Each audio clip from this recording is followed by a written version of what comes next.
कल्पना कीजिए एक ऐसी कहानी जहां 5 भाई हर एक अपनी अलग शक्ति के साथ दुनिया के सबसे महान युद्ध में उतरे हों। महाभारत की ये गाथा सिर्फ एक कहानी नहीं, बल्कि शक्ति के अलग अलग रूपों का एक अद्भुत प्रदर्शन है। आज हम जानेंगे कि पांडवों में सबसे शक्तिशाली कौन था। युधिष्ठिर, जिन्हें धर्मराज कहा जाता था, वो सिर्फ एक राजा नहीं थे, वो धर्म के जीते जागते प्रतीक थे। जब कुरुक्षेत्र का युद्ध समाप्त हुआ और विजय मिली, तो युधिष्ठिर के चेहरे पर खुशी नहीं बल्कि गहरा दुख था। उनके लिए विजय से बड़ा था धर्म। उनकी शक्ति तलवार में नहीं बल्कि उनकी नीति और आत्मसंयम में थी। वो जानते थे कि सच्ची जीत वही है जो धर्म के साथ है। उनका ये गुण उन्हें एक अलग तरह की शक्ति देता था, लोगों के दिलों पर राज करने की शक्ति। लेकिन अगर बात शारीरिक शक्ति की हो, तो भीम का नाम सुनते ही कौरव सेना कांप उठती थी।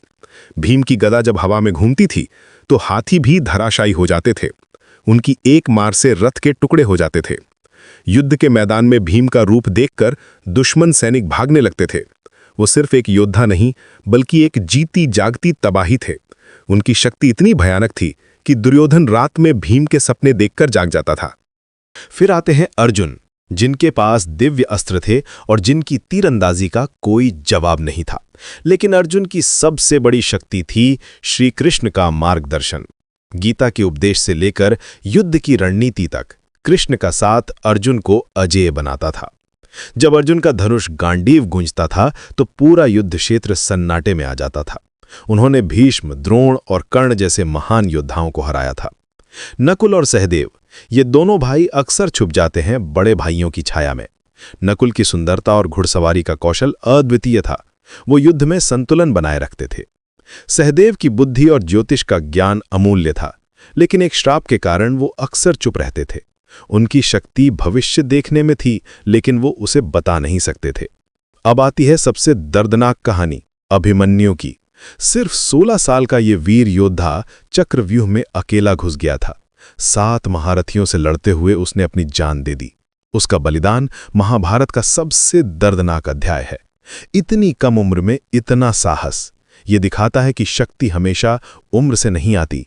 और अब सबसे भयावह नाम, घटोत्कच, भीम का पुत्र, जिसकी माया शक्ति रात में दुगुनी हो जाती थी।